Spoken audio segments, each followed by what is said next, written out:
Hi, I'm Jennifer Ford. Tonight's meeting is part of our regularly scheduled second Wednesday of the month meeting, members of the League of Women Voters of the Elgin area.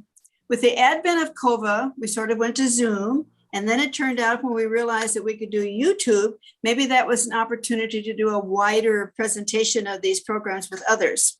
So far, we've had excellent presentations on adopting statehood for DC, criminal justice reforms in Illinois, reproductive rights, and climate change.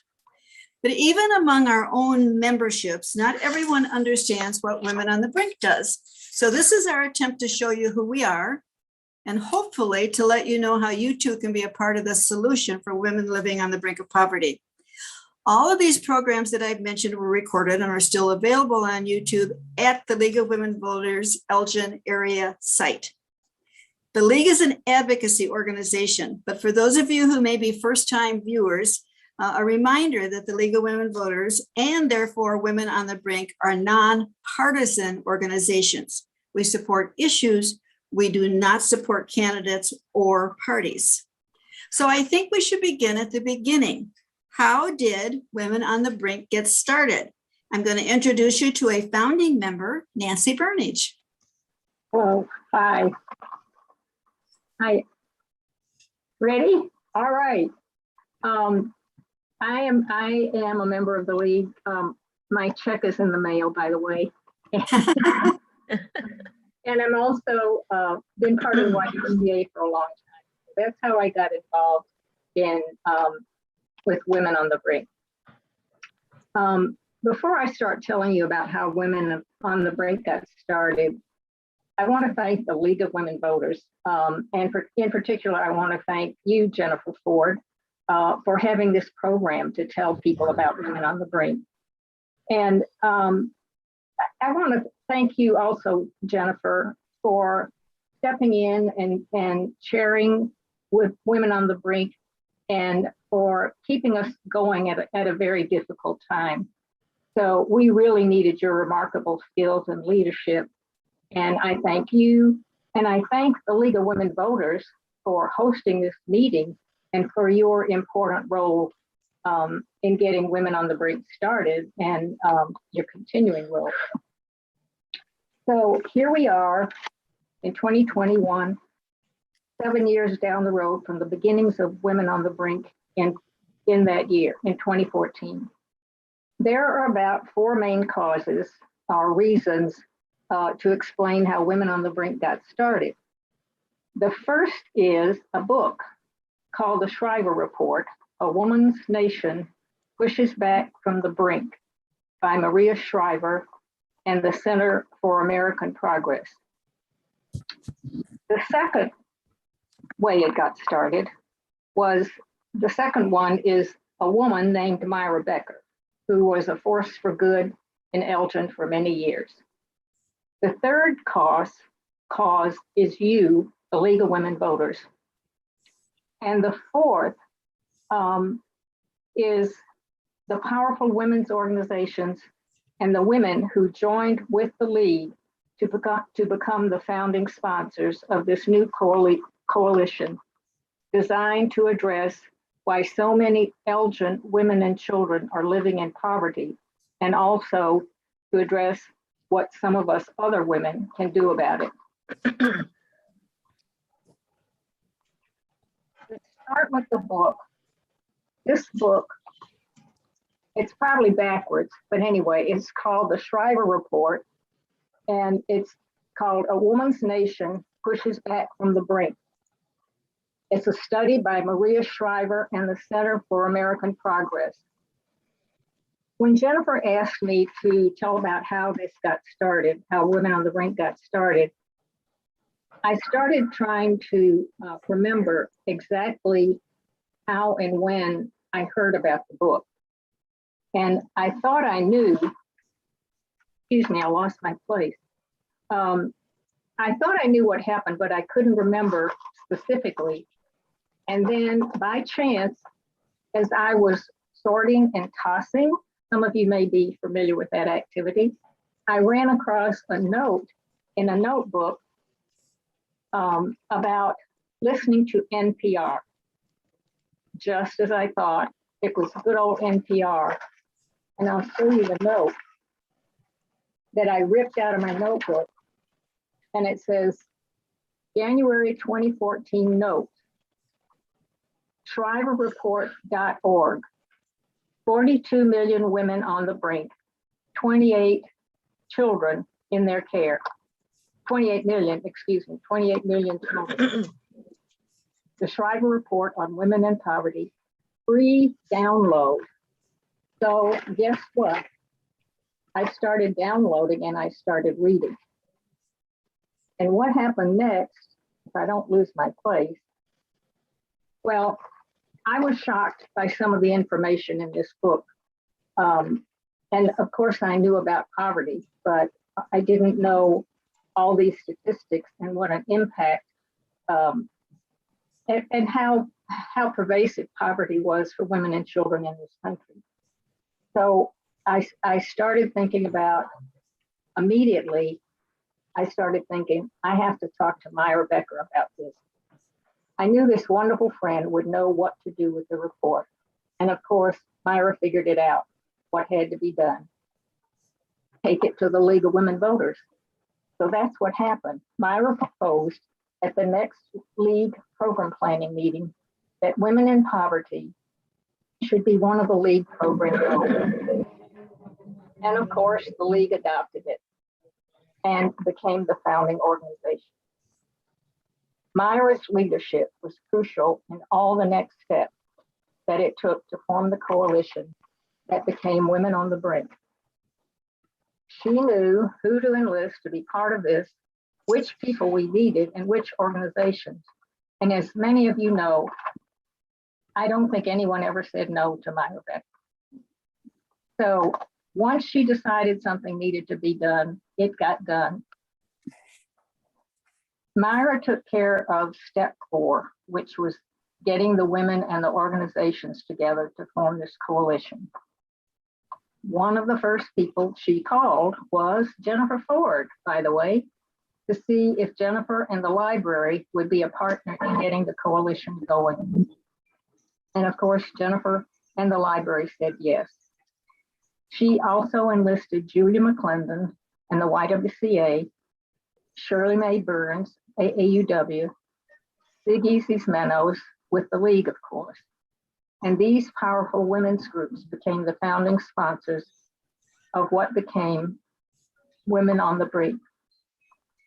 Myra also enlisted a number of wonderful, valuable people. Gretchen Bapner of the Crisis Center, Judy Dunn, Linda Knight, Lonnie Meekum, Margaret Keene, Moni Burns, Jane Kimball, and others.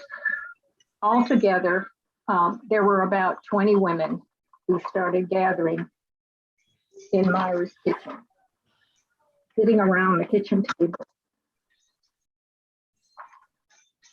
So that's basically how it happened. Once Myra started reading the Shriver Report, she decided to do something about it right away. And one of the things that was so wonderful about Myra was she always acted right away. She never hesitated to do what she knew had to be done. And she was so effective in everything she did. She was great at bringing people together, at inspiring people, and keeping them motivated with her intelligence and insight. And she never lost sight of her goal, which was to help people and make things better. So Myra led Women on the Brink in one of their most important decisions, which was where to focus in order to help women avoid this brink. And that focus was childcare. It also included developing public programs to inform the people of Elgin about poverty in our city. That's the story as I remember it, about the beginnings of Women on the Brink. So I want to thank you again, Jennifer, and especially the League for letting everyone know about women and children in poverty, and for being our sponsor and for having this program. You're such an important part of this story. I have to say one other thing, and that was that sitting around the kitchen table with Myra and such a interesting, wonderful group of women, and having a conversation about this and figuring out what to do was just really, really fun. I felt really lucky to be part of it. So thank you again. Thank you for the history, Nancy. And even though I'm a little embarrassed at the recognition, I'm learning to say thank you. The term that we all used was Myronized. If you were around Myra and she asked you to do something, you were Myronized. You did not say no. Yeah. So let's get down to the crux of the matter. What does it mean to be living on the brink? So maybe you're juggling one job and then another job, and then you have to coordinate your schedules, and one job asks you to work a different shift or stay extra hours, but you can't accommodate, and so now you look uncooperative. Or you get sick. So can you afford to miss a day? Or do you go to work and spread your germs? Or do you go to work and get sicker? And can you afford to go to the doctor? And even if you do, can you afford the medications? Your old car breaks down, but can you afford to have it repaired? And if not, do you live anywhere near public transportation? And does their schedule fit your schedule? The school calls and you need to meet with the teacher, but are you able to even take an hour off? You work hourly, and then there's an unpaid holiday. How do you make up the difference? Your hourly pay barely lets you pay your bills. The end of the month approaches, and do you have enough money to buy groceries? And then what about birthday and holiday gifts for your kids? So there are just so many aspects of living on that brink of poverty that hopefully many of us don't have to face every day, but there are so many women who do. And so one of the decisions we made at those initial meetings was, let's keep it local. So I'm just going to give you some figures. 11.2% of the Elgin population live in 8% of those are under 5 years old, 26% are under 18, 12.2% are over 65, and 50.4% are females. So let's get back to women on the brink. We're a small group of dedicated women who recognize a problem and feel compelled to take action to help solve it. From the beginning, we have understood we can't do everything, but we can do something. Many of us belong to other organizations. Nancy mentioned that at the beginning. We belong to other organizations, other companies, religious communities. So we do a lot of networking with Women on the Brink. We've partnered with the YWCA, Community Crisis Center, PADS, Kane County, Elgin Police Department, Salvation Army, CKI, U46, and many more. One of the first projects we undertook was providing drop-in childcare. When we did the focus on child care, what was the piece that was missing? And you know who knew the answer to that? Julia McClendon, director of the YWCA. Tell us about our first program, Julia. Gretchen and I, Gretchen Fabner and I put our heads together because we have this little group called the Agency Girls. And we would have lunch or dinner and we were talking, and Gretchen said at the crisis center that if a mother is not there with her child, she cannot leave her child at the center. Even though they have a great little space for children, they're absolutely not allowed to be there. So that presented a big problem. I mean, think of that, going to court and having to take the kids and they're crawling all over you, or going to the doctor.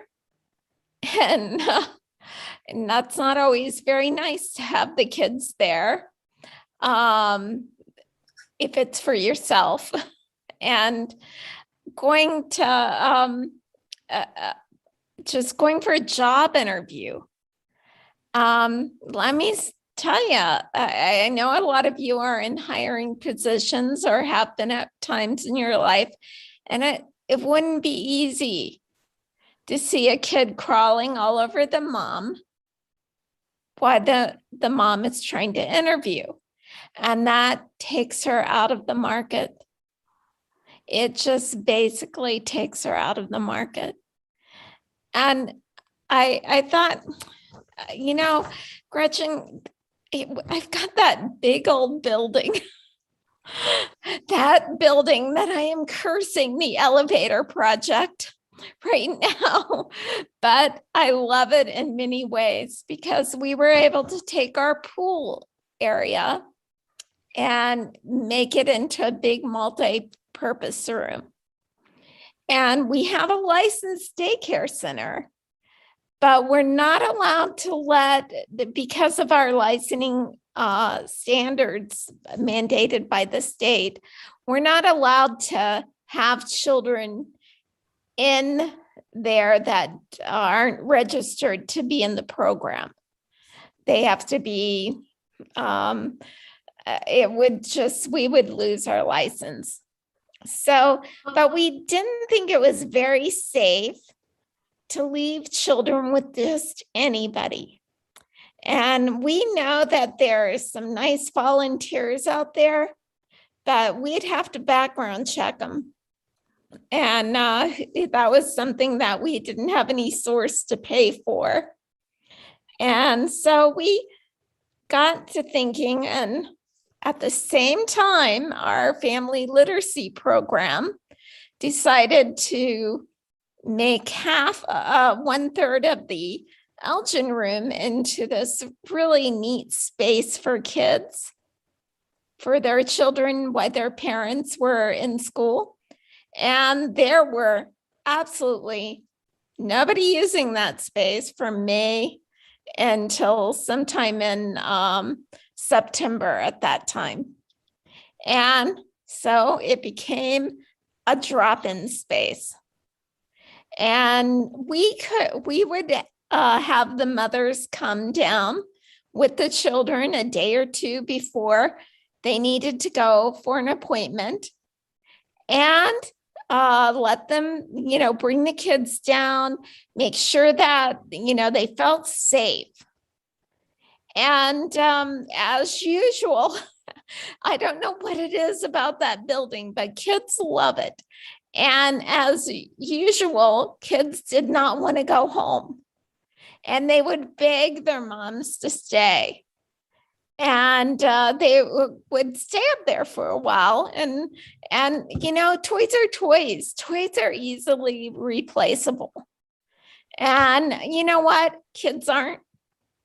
And my passion is kids. As you can see, my brothers are in my background because, well, I'm the middle one. I'm the cute one. They're the boys in my background. Two of my brothers. There's a lot more of them. But I always grew up being the only girl and the eldest cousin. I knew how to take care of kids, and I loved kids, and I just felt that was a part of my job that made me stay when I first came here 20 years ago. And these kids had hard lives. It wasn't that their moms weren't working. In our program, a mother has to be working or in school. And so they were sometimes working 2 jobs. And so this drop-in program gave us the freedom to let the kids be there a few hours until their mom got done and pick them up. And of course, stay and talk to us for a couple hours. But that was, they loved the crisis center and the people at the crisis center. We love the people at the crisis center. We work hand in hand with them on many projects. Women on the Brink purchased, what were those thermometers, the digital thermometer. They have a fancy name for it. And we split it with Crisis Center.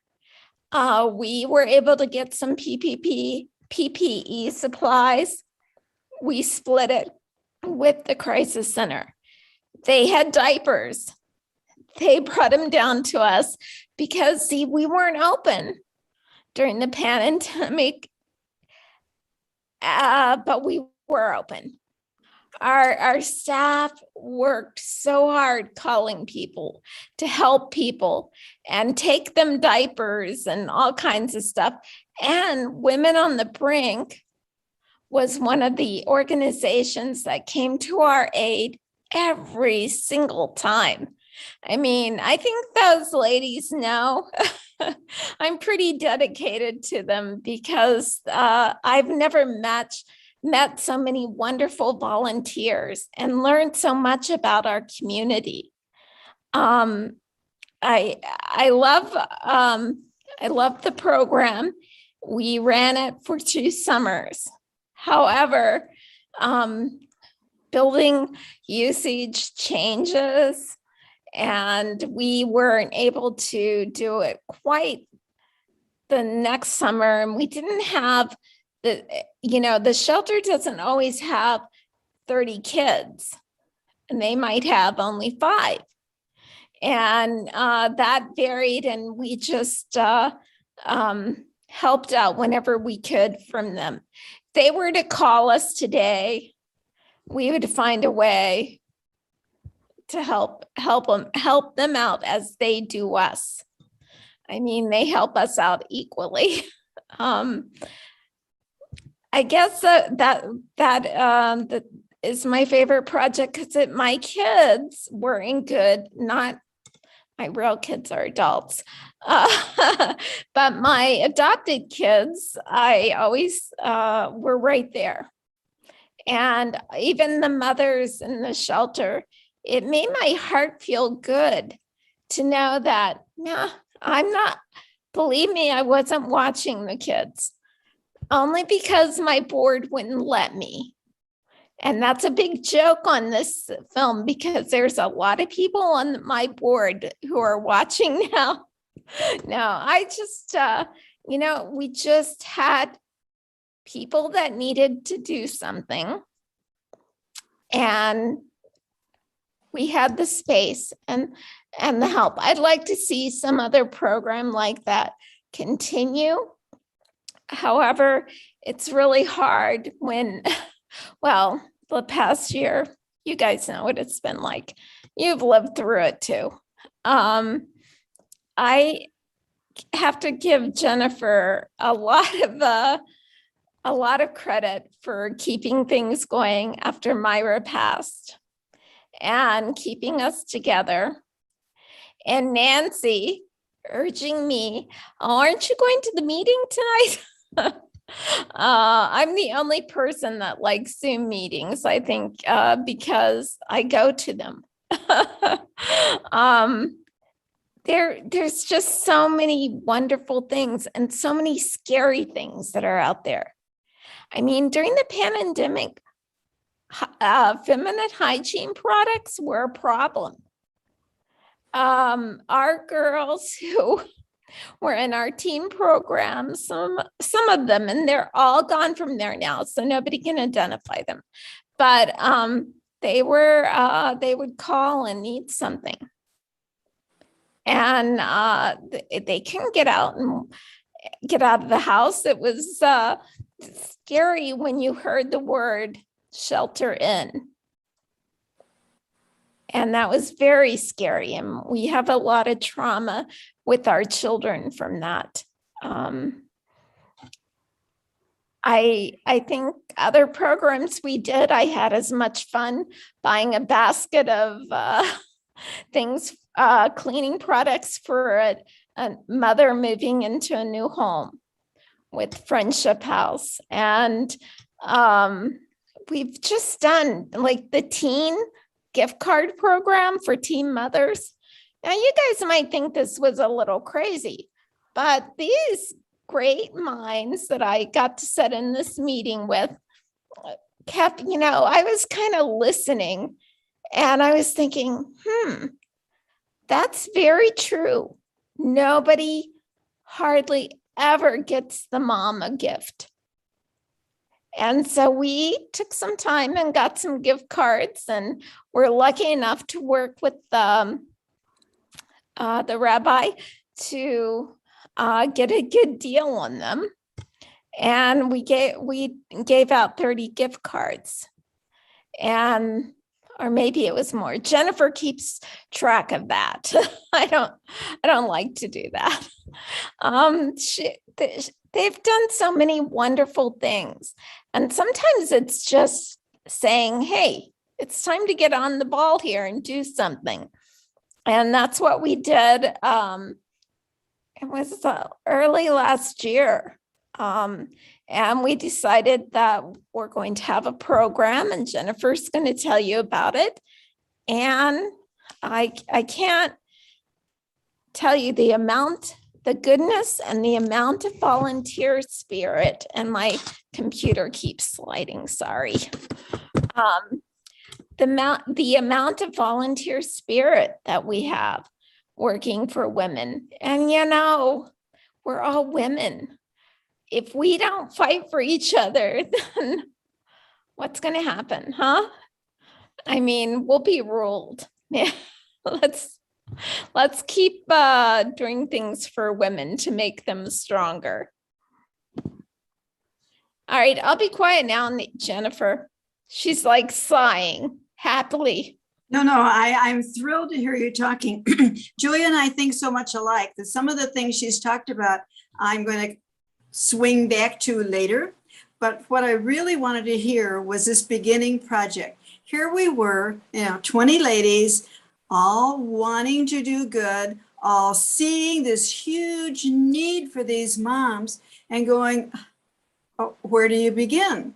And of course, the answer to poverty is money, but we didn't have any money and we didn't have any fundraising, but we had a lot of ideas. And we also know that we need money for so many things. Where do you begin? So I am thrilled to say, proud to say, thankful to say that of this group of women who got together, saw the need and said, you know what, we can do this. So we self-financed this first project. We raised enough money to do all the things that Julia talked about.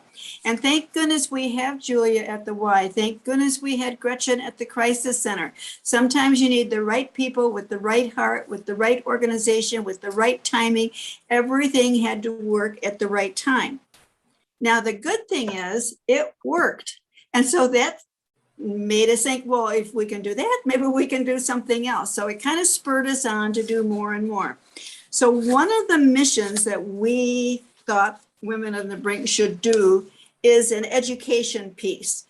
We held some community panels where we talked about poverty. We showed the film Nickel and Dimed, and we showed the film Made in America, both at the library. And the library has been a wonderful partner for us, allowing us to do things that we didn't have a space or the publicity or the opportunity to do otherwise. They could provide these films, and then we had public discussions. And one of my favorite things about these discussions were not just that we were talking about the books or about the films, but the people who attended had stories. I love stories. I love success stories especially. And so one of my favorite things that came out of the discussion was, of course, when you have a lot of community people talking about poverty and you live in a town like Elgin, the question of homelessness came up. And of course, somebody in the group wanted to know, what does the library do about all these homeless people? And at that time, I worked at the library. I still say we when I talk about the library. I was so proud to hear the stories from our security guards of the kind of things they did to help these young men. And it was mostly men who needed help as they came into the library as homeless people, but also to hear other stories from community people of things that they were doing. Sometimes I say the universe is just synchronized. There's synchronicity in the universe. This has to happen, or for that to happen, or for something else to happen. So I'm going to tell you a story.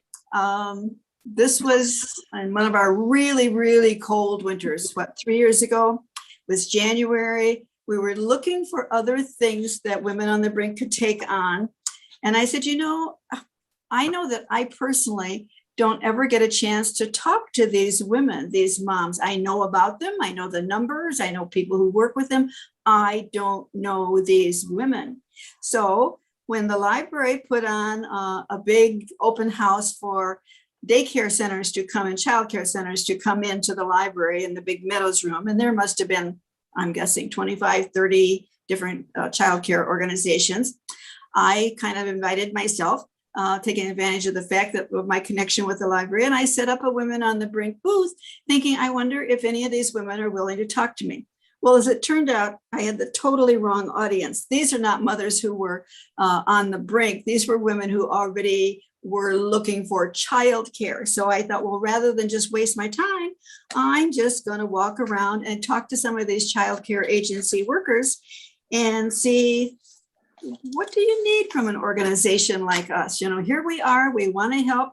What should we do? And the very first person I talked to from one of these childcare agencies said, these women need laundry. What? Really? Laundry? Okay, so as I said, it's the middle of this really cold winter, January. They couldn't afford to launder their child's heavy coats, the mittens, the scarves, the blankets.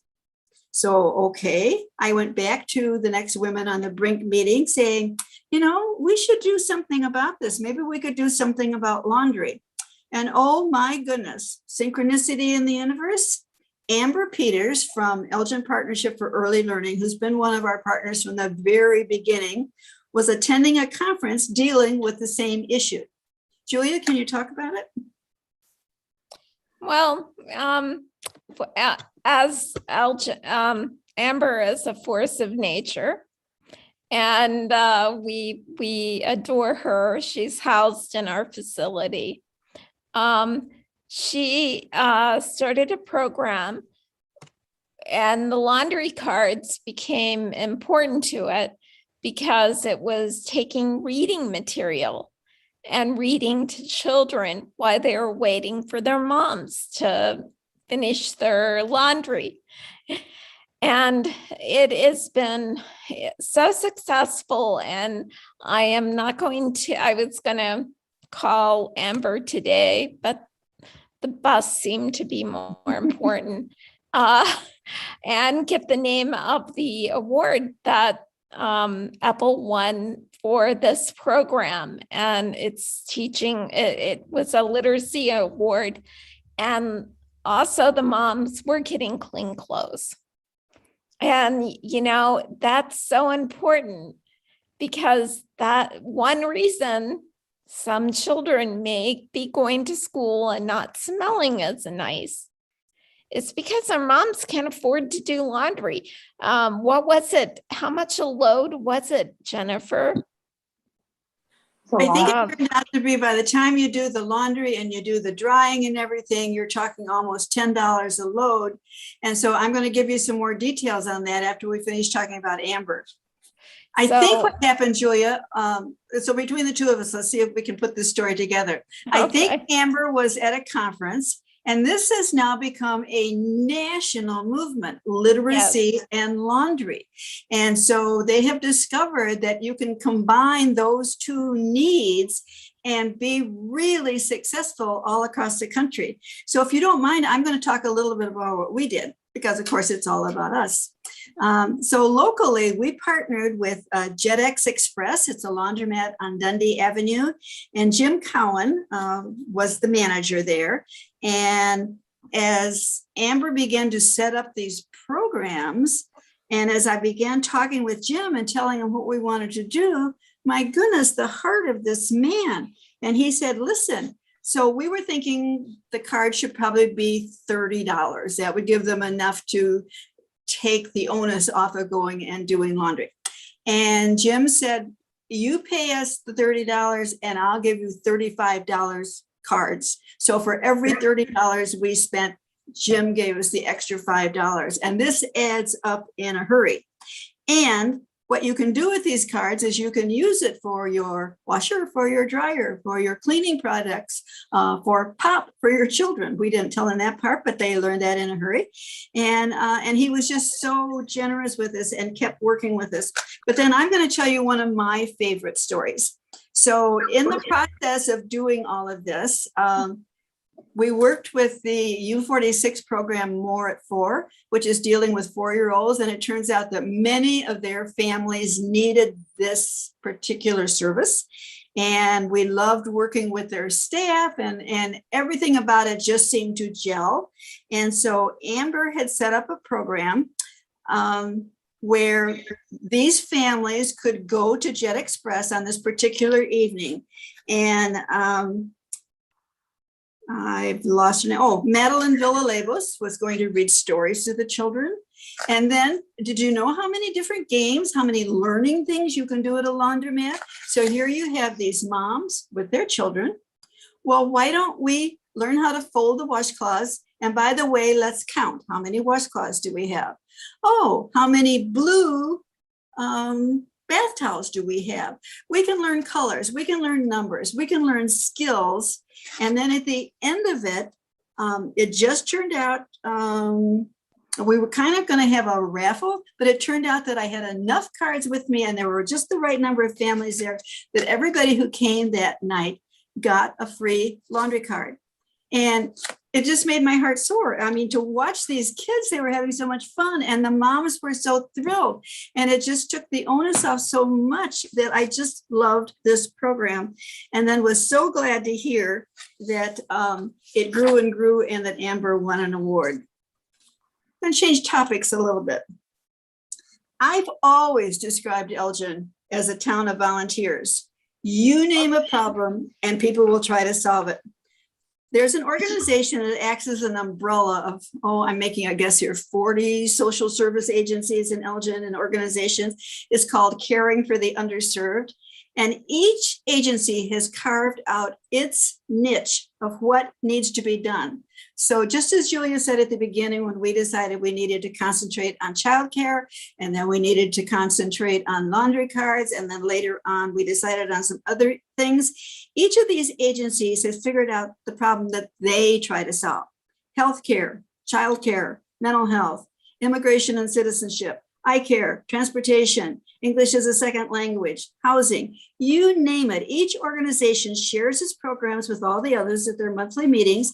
We try to cooperate, not to duplicate each other's services. We all help each other. Oh, you're doing that? Well, do you know that we could do that to help you? Or you're doing that at such and such a place? Do you know that we could do that someplace else? It's just one of those groups that just grows with each other, and it involves so many tentacles. Each of these people who are at these meetings have so many other staff and volunteer. It's just so energizing to go to them. And it follows what Women on the Brink has said from the beginning. None of these organizations can solve all of the problems, but each one strives to help with some problem.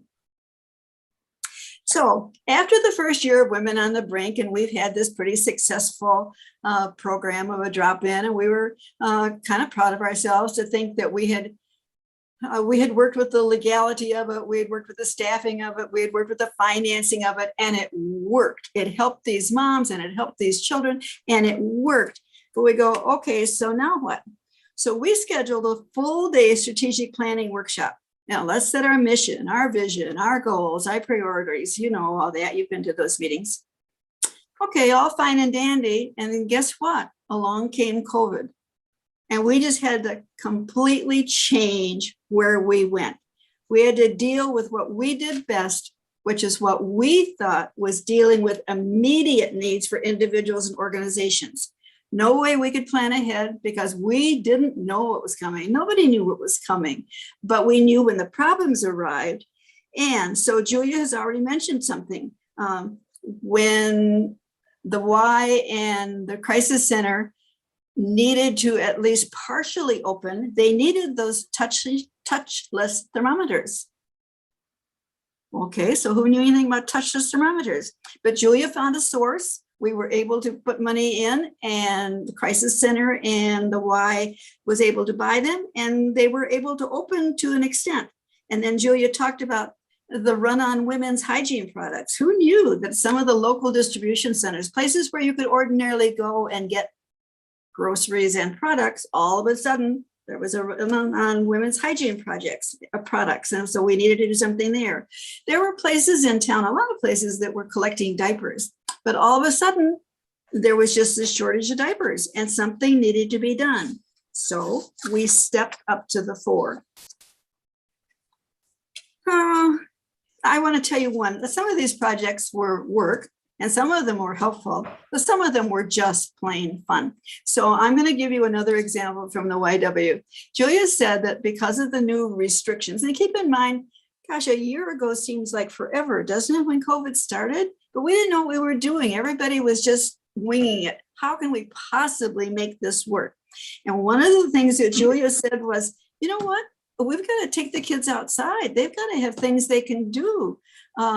They can't play in the gym, but we've got to give them something. So once again, the individual members from Women on the Brink jumped in and we just bought all kinds of supplies. We bought sidewalk chalk and we bought, first time in decades, I bought Play-Doh. I went online and found all these little individual kits of Play-Doh. What fun was that? I'm going to skip again. One of our members, and Julia mentioned this, is Fellowship House. This is a full service agency that not only finds apartments for women, but teaches them budgeting, helps them get their education, teaches them life skills. It's a full service organization. But there was a point when they had a few clients who were getting ready to move in, and all of a sudden, again, they needed a whole bunch of cleaning supplies. So all of us little old ladies from, I'm sorry if I insulted anybody, all of us women from Women on the Brink got together and each did our own shopping and did a little rendezvous at the library. It was sort of like a little drug deal. We all took all the products out of our car and put them in the car for the staff person from Fellowship House. And we just loaded her car with mops and brooms and scrubbing materials and pails and everything you could do. If you're not familiar with this group, it's called Fellowship House. I would suggest you look it up. They certainly not only need more help, they need volunteers, and they're just women with such good hearts. This staff is just wonderful and can always use more help.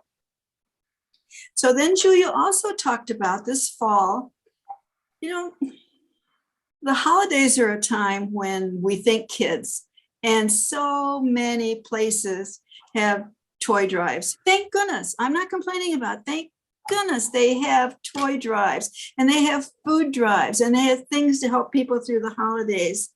But you know what we were thinking about? What about some of those single moms who maybe get lost in this? Maybe there are things for their kids, but what about them?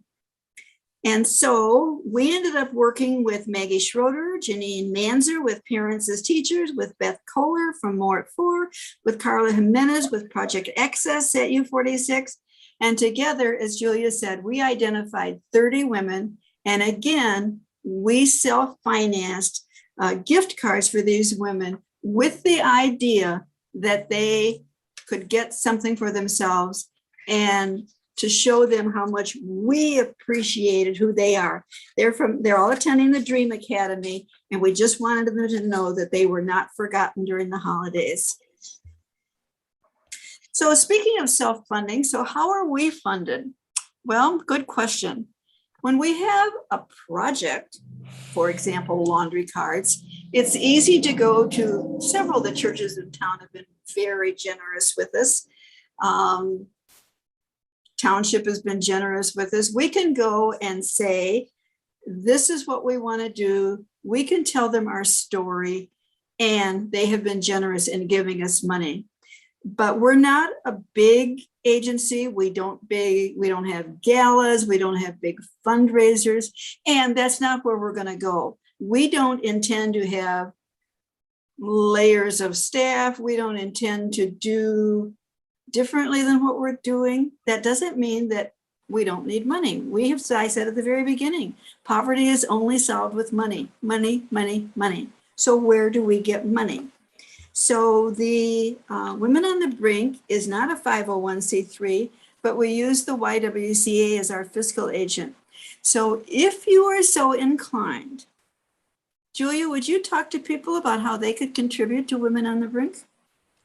Well, all you would have to do is write a check. Unfortunately, you'll think, oh, I'm writing it to the YWCA, and you are.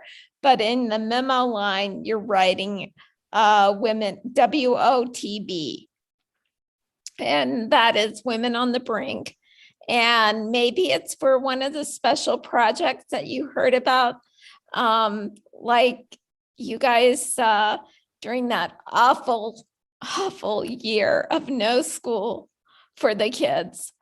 Women on the Brink was kind enough to buy, and this was self-funded, I believe, 45 sets of earphones, noise canceling, because we found that the school did give out earphones to the kids, but you know, they're kids and every little sound is going to make them turn their head. So they needed some little help without hearing their neighbor's teacher talking. And out of that came also the Mead family from West Dundee made desks for all of the children, so they'd have their own space. Because that was another problem we were having. We're a daycare, a childcare, and we didn't have separate desks. And they were so wonderful to make these desks. Lisa Shelby and her angels helped with that project. There is such a giving community here. And we are in the right place at the right time. Because see, there's these little projects that would help women and that does help women that we have the power to do between League of Women Voters, the YWCA, the Crisis Center, AAUW. Everybody gets involved when we need a little extra money for a project, not just us. I mean, it could be for any agency. I am a natural person to be in this group since I'm the head of one of the best women's organizations in town besides yours, Wendy. I have this unique perspective, and I get to see how women can get out of poverty and how we can help them. And as hard as it's been on nonprofit agencies across the state, having a minimum wage law is great. It's hard to make sure, we've got that target that in a year, everybody would be at a certain salary. And we talk about it with our board, and we all aim to do that. And we're hoping other people do that too in the nonprofit world.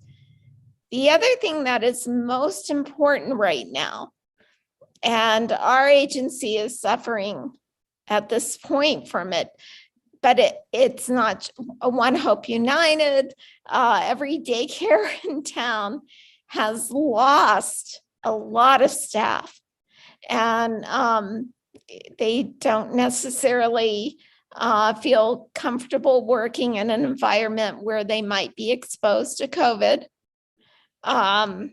So, we've lost so many staff, and we're trying to build a pipeline and a program where a lot of agencies are working together, from ECC down to daycare centers, to help women become first maybe a teacher's aide, then teacher, then eventually being director qualified. Once they are at a teacher's level, they should be making, according to what we're pushing on with quite a few people that don't like us, but they should all be making $18 an hour. My God, that's nothing. You know, I'm sorry if I offended anybody by saying my God, but really it is nothing if you think about it. And that's our next push, and that's going to be on the policy end. My board is probably just looking at me right now thinking, oh my God, she's insane. I am insane. I do think $18 an hour, $25 an hour is worth, you know, they're taking care of your kids, and they couldn't be in better loving hands than, at least I know, at the daycare centers I know here in town. And so that's a big project you'll be hearing about. Just make sure you vote. Vote for it. If you see anything on, just say, yes, that's a great project.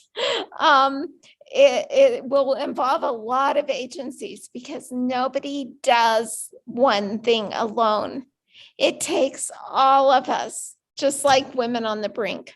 And Nancy has her hand up, so I'm going to shut up. No, I don't want you to be quiet. You keep talking. When you get through, I'll say my piece. Oh, go ahead.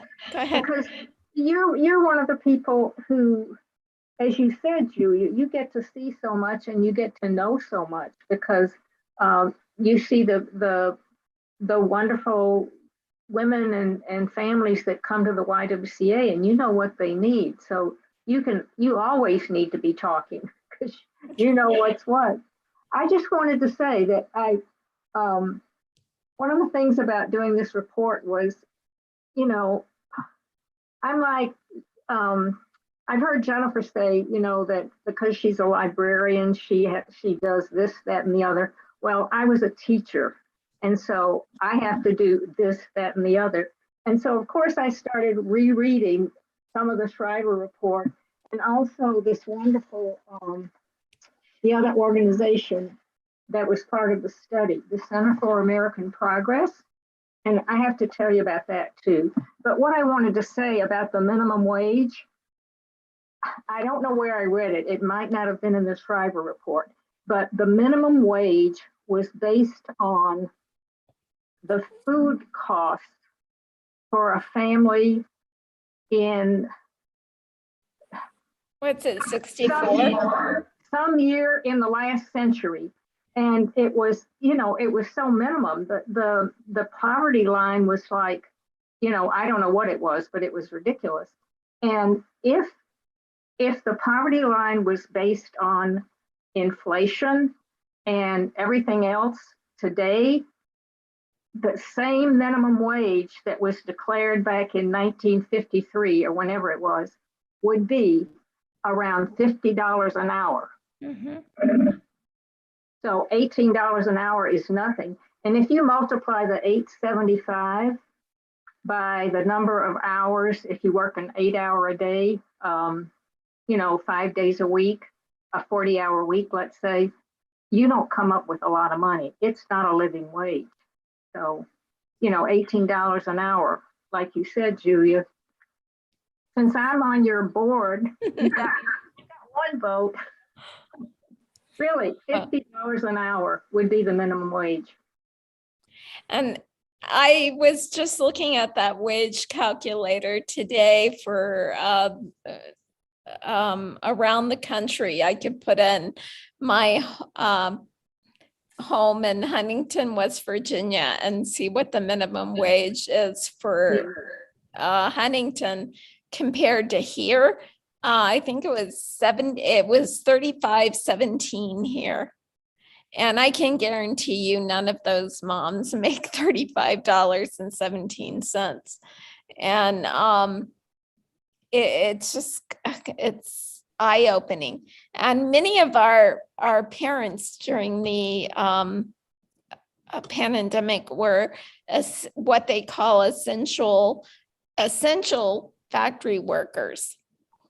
And they were called out to work, and we were lucky enough to work with their children.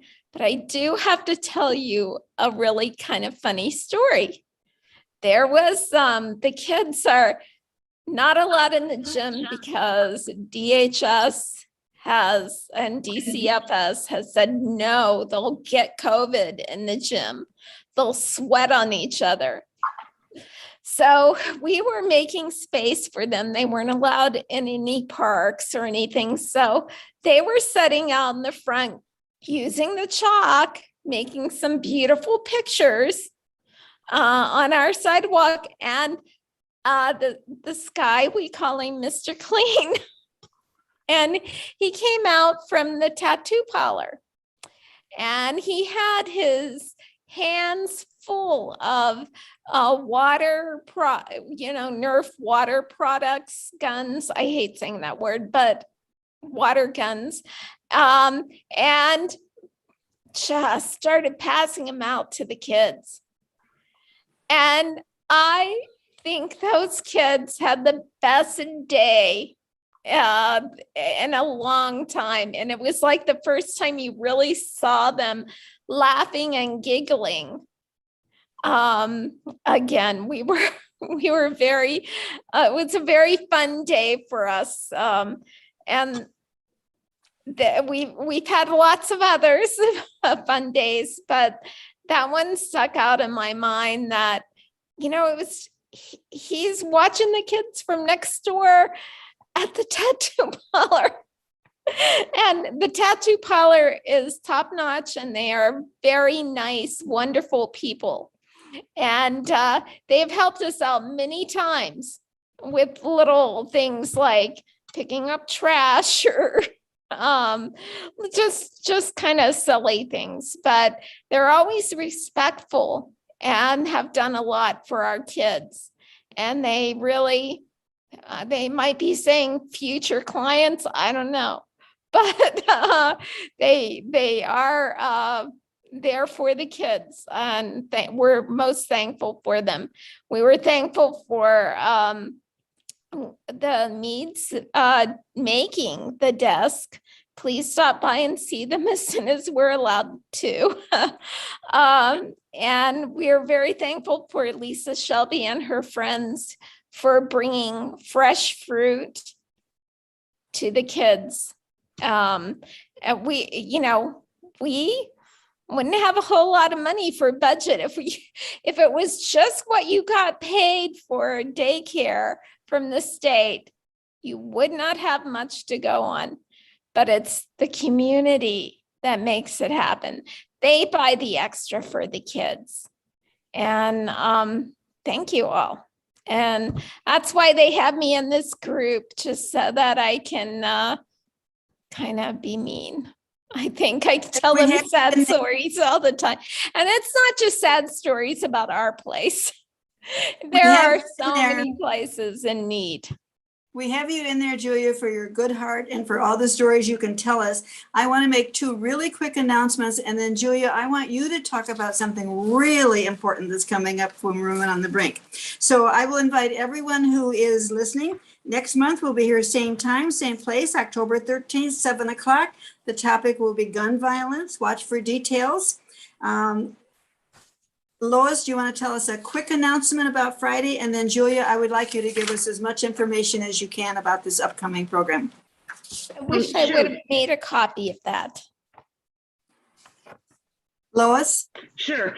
Friday, this Friday, from 3 to 7, the League of Women Voters, Elgin Area, will host a table at either end. The community groups are given tables at either the north end or the south end. And I won't know till we get there which one we get. And we are there to register voters.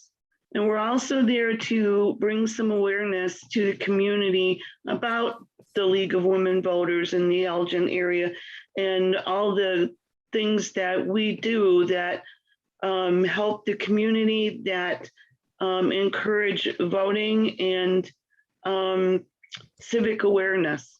So please, if you're there, please stop by. We'd love to give you one of our brochures and chat with you if you want. It's at the farmer's market. I understand that Shirley May had her hand up. Yes, I've been trying to, I'm sorry. to insert back. Can you hear me? Yes. Okay. Back at the beginning, another person that was very important was Moni Burns in Yes. starting this group. And I just wanted to make sure she was recognized for that. I think Julia mentioned her name, but she was absolutely significant in keeping this group going and in doing so many things for us. Absolutely. Julia, I had asked you if you would talk about a program that's coming up. Women on the Brink is sponsoring a public forum on October 19th at Gail Borden Public Library from 6:30 to 8:30. Do you want to talk, Julia? You want me to talk some more? I'm good with you talking because you do a great job at it. Thank Well, you.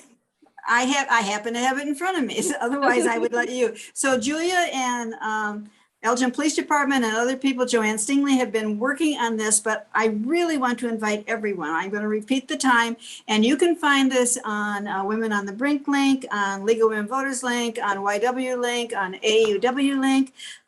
It's called Elgin's Children in Poverty, Awareness and Advocacy. I'm going to do this really quickly because I really like to wind this up in a reasonable time. So And at the among library link. yes, at and the library link. And so it's going to be at Gail Borden Public Library in the Meadows Room. But speakers are going to be Mitch Lifson, who is from Voices for Illinois Children, addressing child poverty in Illinois and Elgin before and after COVID-19. It's going to be Pat Chamberlain, who had worked with the year-long commission that the governor had on affordable childcare and universal preschool. And then among the panelists is going to be Steve Moon from Grand Victoria Foundation, Deb Dempsey from Kane County Office of Education, Amber Peters, Elgin Partnership for Early Learning, Corey Dixon from Elgin City Council, India Smith, YWCA School Aid Children, Pilar Garcia, More at 4, Leah Conrad from the Crisis Center, Chris Young from YWCA Elgin Family Literacy, Carla Jimenez from U46 Family Liaison. There will be an opportunity for the audience to interact, but you will learn so much about what is happening and what can happen and what you can do. I'm sorry. Did somebody else say? We always have a big agenda. And when you look at it, you think, oh, this might not be so interesting. But by the end of it, you are holding your hand up, wanting to ask questions, really wondering what can you do to make a difference.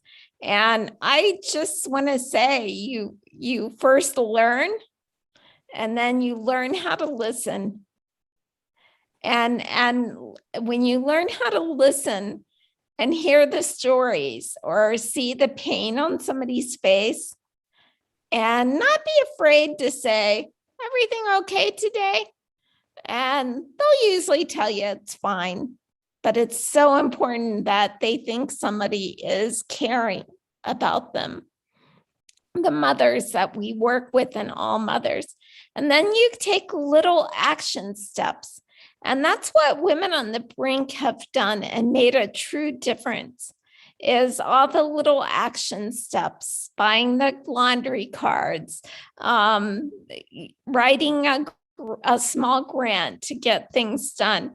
And they've made a difference. And you can make a difference too with just maybe, well, you're not allowed to do this at our daycare center, but I do it for staff, is I'll make cookies because I know they've had a hard day. And they'll eat my cookies and they think they're great. And I am happy then. So those are just little things you can do for other people. And once they listen, then they'll take little action steps and then it turns into a movement. So that's all. So I'm going to thank everyone who participated. I thank those of you who joined in, those of you who may listen at a future date. I'm going to end with my notion of What can you do? You can volunteer, you can donate, you can learn more, you can vote. Thank you, everybody, and hope to see you next month. Thanks. Bye-bye. Bye. Thank you, Wendy. Thank you, everybody. And